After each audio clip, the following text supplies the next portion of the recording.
As we journey through history, the scars of persecution remain etched in time, evoking deep sorrow. Countless lives have been sacrificed for their unwavering faith in Christ. Sadly, this narrative of suffering and bravery continues to unfold in various corners of the globe today. Take North Korea, for example, where oppression reaches unfathomable heights. To follow Christ is not merely a spiritual commitment, but a bold act of defiance that could cost one their life. Amidst a brutal and unrelenting regime, these courageous believers exist under the constant threat of danger, enduring torture, imprisonment, and, in many cases, martyrdom for their devotion to the gospel. Dear listener, in this study, we will delve deeply into the harsh reality that Christians face in North Korea, examining the historical and cultural forces that have fueled this intense persecution and how their faith has endured in the face of such relentless adversity.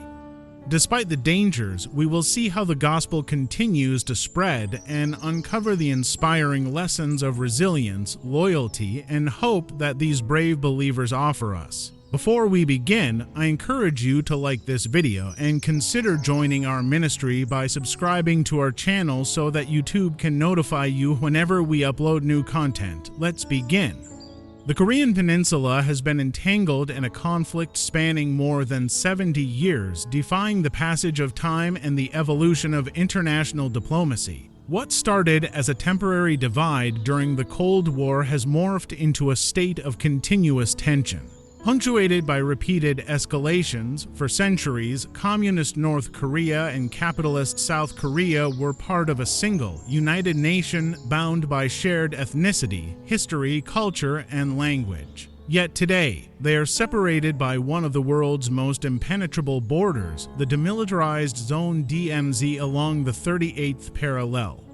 At the beginning of the 20th century and during World War II, Korea fell under Japanese colonial rule. Koreans were heavily taxed, and young men were conscripted into the Japanese military to fight in the Pacific War. After Japan's defeat in 1945, a new conflict arose as the northern part of Korea came under Soviet influence. This sparked U.S. involvement to counter Russian domination. As a result, the country was divided into two regions, the US-controlled South and the Soviet-controlled North. The original intention was for the Korean people to decide their own future in the following years, but no agreement for a unified government or system was ever reached. Instead, political and ideological differences grew more pronounced. The North implemented extensive communist reforms, while the South maintained a capitalist system aligned with the United States. These differences led to the formation of two independent states. Kim Il-sung, the grandfather of current leader Kim Jong-un, assumed full control of the Democratic People's Republic of Korea, commonly known as North Korea, with the support of Soviet forces. Meanwhile, Syngman Rhee became the first president of the Republic of Korea, or South Korea. In 1950, both factions clashed in the Korean War, which ended in 1953. After the armistice, a prisoner exchange took place, with communist forces releasing thousands of captives, more than half of whom were South Korean. However, many of those prisoners never returned home. Instead of being taken south as promised, they were transported to coal mines in northern Korea near the Chinese border. The movement of populations during the war made it difficult to distinguish between North and South Koreans. After the war, Kim Il-sung, leader of the Workers' Party, began eliminating those who could potentially challenge his power, focusing on political loyalty. Between 1960 and 1970, a reign of terror and chaos was established. Citizens' backgrounds were subject to extensive scrutiny, with checks based on their relatives' pasts. This created a rigid caste system similar to that of India. This new social structure drew from the Confucian system, though with harsher elements. Eventually, the population was divided into three main categories: the core class, the wavering class, and the hostile class. The hostile class included fortune tellers, artists, and prisoners of war, among others. Members of the lower class were forbidden from living in the capital or the most productive regions and were closely monitored by their neighbors. In addition, groups known as the Inman Band were established, consisting of about 20 families tasked with managing their neighborhoods and reporting any suspicious behavior to the authorities. Social mobility was impossible, and status was inherited from generation to generation. Children were taught to revere the party and despise Americans. Education was compulsory until age 15, but only children from higher classes were permitted to attend secondary school beyond that age. The most intelligent and attractive girls were even recruited to serve Kim Il-sung. This system reshaped people's mentality as they were indoctrinated to view Kim Il-sung as a fatherly figure and protector. Aiming to mold human nature, Kim Il-sung introduced a new philosophy based on Marxist and Leninist ideas called Jukki, which means self-reliance. He portrayed the Korean people as special and chosen, a narrative that resonated with a population long oppressed by its neighbors. According to his teachings, the strength of individuals lay in their ability to subordinate their personal desires to the collective will, which had to be guided by an absolute leader, Kim Il-sung. The Jukki doctrine, the core ideological pillar of the regime, has persisted under the three leaders who have ruled North Korea: Kim Il-sung, Kim Jong-il, and Kim Jong-un. It emphasizes strict self-sufficiency and independence. This ideology explains North Korea's tendency towards isolation, which can sometimes appear self-destructive. As seen during the famine of the mid-1990s, it also drives the regime's constant efforts to reduce its military vulnerability in the face of potential external threats. The fundamental issue with this worldview is that politics and ideology have become ends in themselves. Human lives have lost their value, with ideology and its leaders elevated to the highest priority and worshipped. The government has shown no hesitation in violating the human rights of its citizens, maintaining opposition to other nations at the expense of the population's well-being, and enforcing the cult of the Kim family. The extent of fanaticism in North Korea is such that its people have no access to outside ideas. The government controls the narrative, teaching children only from its perspective and banning internet access and digital networks for all citizens. Indoctrinating the entire population into the state's ideology is a top priority, leaving no room for any alternative beliefs.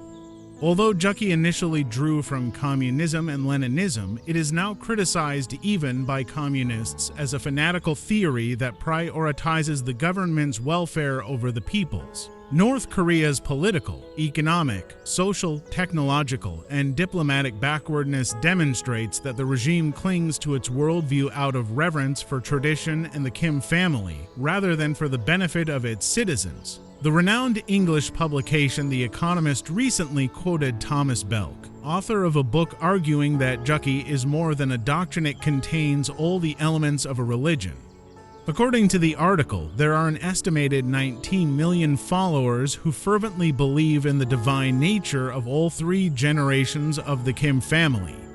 The reverence, associated practices, and the deep conviction of millions suggest that Jukki functions as a cult. The North Korean state venerates the Kim family, especially Kim Il-sung, the so-called eternal president of the republic, who led the nation for nearly 50 years from its inception to the end of the 20th century. His son, Kim Jong-il, known as the hero of the republic and beloved leader, is also worshipped for his role in shaping the party.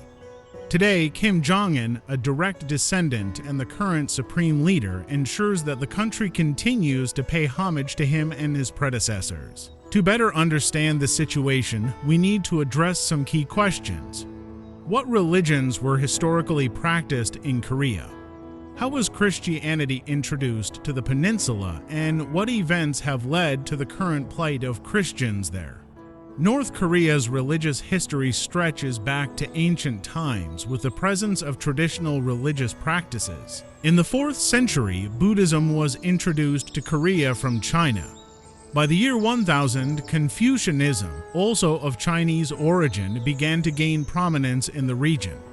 From then on, urban areas were largely shaped by Confucianism, while Buddhism remained more influential in rural communities, defining the religious landscape of Korean culture. However, towards the end of the 18th century, and particularly during the 19th century, Christianity began to make its mark in Korea. Revival movements, modern medicine, education, and the independence movement all played significant roles in drawing the nation toward Christianity. Medicine, in particular, became a crucial gateway for the introduction of the faith. In 1884, Horace Allen, a medical missionary from the United States, arrived in Korea and providentially healed the Queen's brother. Due to the missionaries' charitable work, they were welcomed and gained favor in the country, greatly accelerating the spread of Christianity.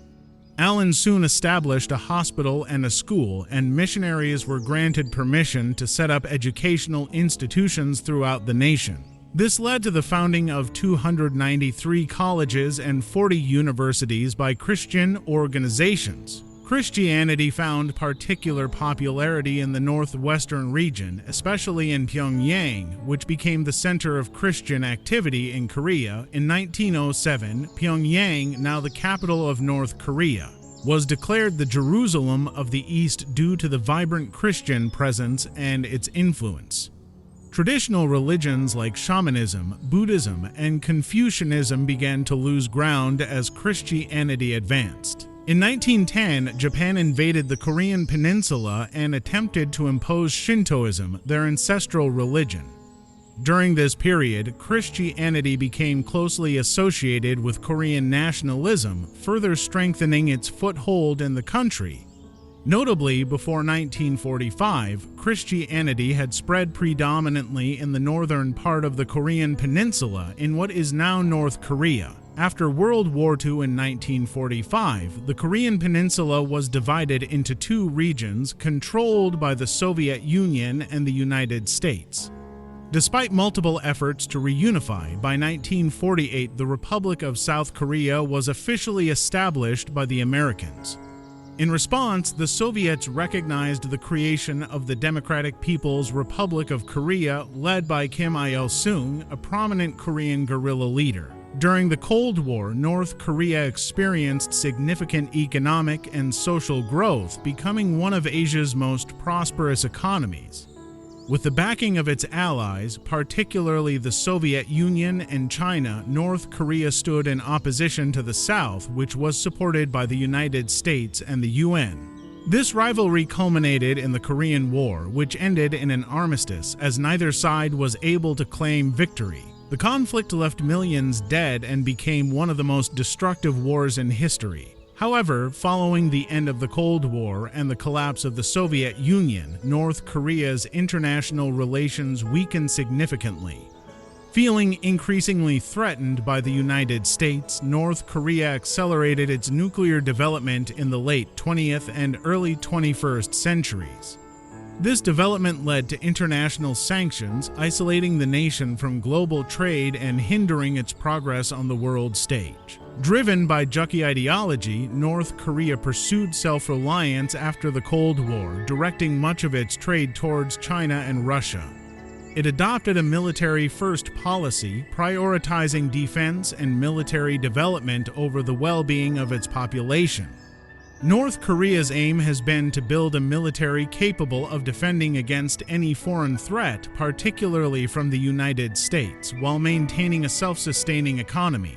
Due to North Korea's fragile economy, not only Christians but nearly all citizens live in conditions of poverty and vulnerability, with the exception of the government elite. No significant changes seem likely in the short term, as the Kim dynasty has eradicated internal opposition since the previous century and has shown little interest in international negotiations, aside from a few unsuccessful attempts in recent years. With the rise of Kim Il-sung, many Christians who once lived in the northern part of the peninsula fled to South Korea. For over 70 years, North Korea has been under the rule of the Kim family. Kim Il-sung governed from 1948 to 1994, followed by his son Kim Jong-il from 1994 to 2011, and since 2011, Kim Jong-un has continued the family's control. Christians who remain in North Korea either live in hiding or attempt to escape, as Christianity is still viewed as a Western influence and a threat to the regime. The North Korean government, driven by its ideology of absolute loyalty to the Kim dynasty, regards any attempt to flee as treason. For Christians, the only real option is to attempt to escape across the Chinese border, as the border with South Korea is heavily militarized and one of the most fortified zones in the world. Alternatively, they must practice their faith in extreme secrecy, making it difficult to accurately estimate how many Christians still reside in North Korea. However, Open Doors estimates that there are around 400,000 Christians, representing approximately 1.5% of the population. Of these, between 50,000 and 70,000 are imprisoned in labor camps and prisons under deplorable conditions. The regime's brutal treatment of Christians stems from its belief that they pose a serious threat to the country's leadership and social order. The law against reactionary thought, passed in December 2020, explicitly classifies being a Christian or owning a Bible as a serious crime, punishable by severe measures. Christians in North Korea face extreme persecution for their faith, arguably more than anywhere else in the world. Those who choose to follow Christ in North Korea do so at immense personal risk. If authorities discover someone's faith, they risk being sent to a political prison for defying the state's values. These prisons are filled with individuals whose political or religious beliefs are seen as potential threats to the regime. But what really happens inside these political prisons? Inmates endure forced labor similar to the harsh conditions Jewish prisoners faced in Nazi concentration camps. Living in North Korea already means grappling with severe shortages of food, medicine, and basic necessities, forcing citizens to work relentlessly just to feed their families. However, conditions inside the prisons are even more dire.